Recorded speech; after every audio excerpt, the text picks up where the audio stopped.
What up, little babies? Welcome back to another video. Today we'll be recapping season 2, episode 6 of P Valley. So let's get right into the description. Andre's mayoral campaign picks up speed as Autumn and Uncle Clifford wage war. Mercedes finds herself further entangled in Memphis. Back in Chucalissa, Lil Murda helps Big Teak find his footing in a broken new world. Now, first, let's get into Mercedes and Farrah. How did Mercedes drop the ball like this? I'm sorry, drop the bag. That nigga had at least 50 stacks up there waiting on her. First thing I want to say is she didn't even get the chance to move into her own penthouse. She didn't get a chance to go to no games. She didn't get a chance to do anything. That was only her second time over there to perform, and it didn't go as planned. I honestly think that the wife sabotaged this shit on purpose, and she knew how the husband was going to react. The way they did Mercedes, I did not like that at all because I felt like they took advantage of her. They could have the husband could have easily been like, "Oh, okay, look, Farrah, man, you got a problem. I didn't know you was doing this behind my back." But the way he let go of Mercedes, I really felt like that was harsh. She actually self-sabotaged herself. Cause ain't no way this woman would have got me out of character, knowing I'm in a contract, knowing the plan, knowing what it was. She should have just stuck to it. Now let's get into Mercedes and Terica. Hush, little baby, don't say a word. Mama's gonna buy you a mockingbird. Fuck all of that shit. Girl, you pregnant? You walking up into my house talking about you pregnant. No, you take your little fast ass back over there to your grandmama house where she acting like she run every fucking thing. No, you go back over there and you tell her that you knocked up. That ain't got nothing to do with me. Those would have been my words if I was Mercedes. But for real, like seriously, now we gotta take a trip to the abortion clinic because that's the only thing that's next. Ain't no way a 15-year-old, 16-year-old, however old she is, should be having a baby. But eventually we knew that was gonna happen because these parents are not really watching these kids the way they should be. They're not supervising these children the way they should be supervising them. Now let's get into Roulette. Roulette is she jealous of Whisper? Girl, you got the same pose skills. You got the same determination. You have the same drive and goals that she have. Why are you jealous of a white bitch? Because a nigga approached you and said he wanted to eat her out for $2,000. Okay, you should put your bitch up on that shit and move on to the next one. You feel me? Like, don't be getting mad and upset because another bitch is pulling what you thought you was supposed to pull. But like I said, Gidget gonna come back and beat her ass if she find out that her and Duffy are talking. So let's get into Autumn Night, Andre, and Corbin. I really like how Autumn Night is showing up and showing out, and she's really proving that she's supposed to be there. She was supposed to be in that room that night with the rest of these influential people, and she was supposed to, get that deal that she was going after. She got her deal. She got her $10 million plus. So the woman that she met up with, she's basically the owner. She's the wife of the person who's trying to buy the casino. And he passed away. So therefore she's now the owner, and Promised Land.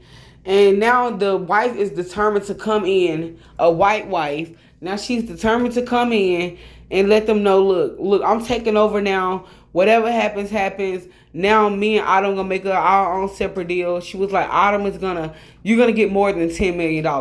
So when it comes down to Autumn Night, everything is working out perfectly. Everything is going her way. And I don't understand why Corbin is mad, because it's going the way he wanted to go. She's selling. You just wanted to give her $1 million instead of giving her what the pink was worth. But I don't like how her and Uncle Clifford are beefing. Uncle Clifford want to go turn her in, but he can't turn her in because all of them had something to do with disposing of that body, Montavious. It wouldn't make any sense to turn Autumn in because they all had something to do with it. They all are implemented in the case when it come down to killing Montavious and getting rid of his body. So they can't turn Autumn in. And she knows that, Autumn is a smart girl. And I'm wondering why haven't she started using her own name, her real name yet? Because she got the money.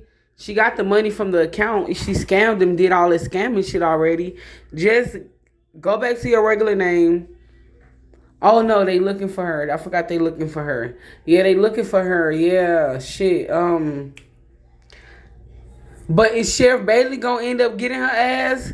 Is he gonna figure out what's going on between Montavious, and is he gonna figure out Montavious is missing? Another thing that I thought wasn't gonna happen, I thought that Andre was not going to have sex with Autumn. I really thought they was dragging that whole storyline with those two, but they eventually had sex, and it wasn't like fireworks or anything like that. I fast forward through the sex scenes. I don't like watching all of that, but it was fireworks, I guess, for them to, I don't know. What do you guys think about it in the comment section below?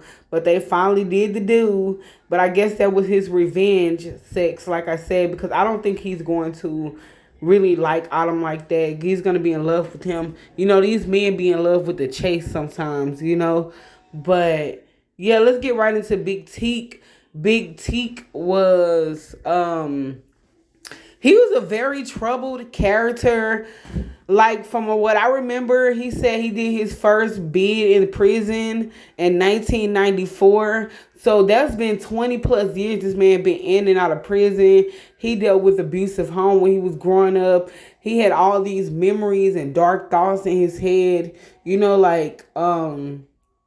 just wasn't feeling being out of prison. He just wasn't feeling like living his life. He wasn't feeling the real world when he stepped outside, if you know what I'm talking about. When people get out of prison, it's hard for them to adjust. And another thing that he was dealing with, he was undercover, he was gay. I think he got raped in prison a couple of times. And he dealt with a lot of mental issues that a lot of people have that no one really wants to deal with. And, he basically put a gun to his head and called it a day, Ain't really too much I can say about him, but I did realize that he is a troubled character. So I know, like myself, others was wondering, what was Big Teak's storyline supposed to be? Why would they make this character?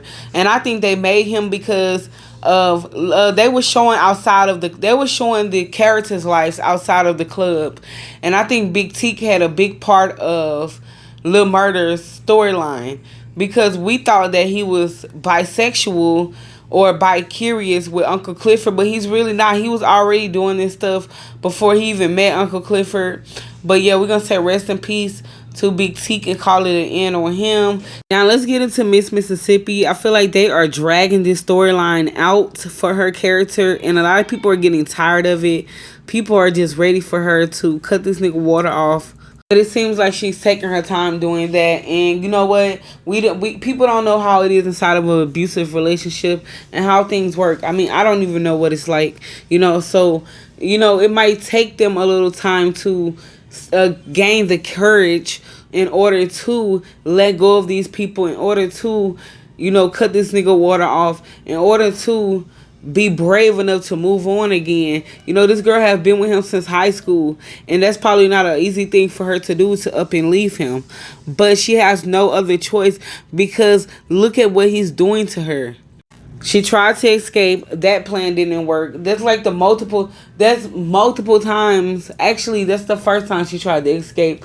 But now she see that ain't no way around this. I don't know why she haven't called Lil Murder, Uncle Clifford, or somebody to come swoop her up, take a Uber or Lyft. What happened to all that money that she made? And why is he continuing looking for jobs? Didn't she make enough money on the road for them to be straight for a few months? And why is it hard for him to find a job? But anyways, guys, comment below and let me know what you think about this episode.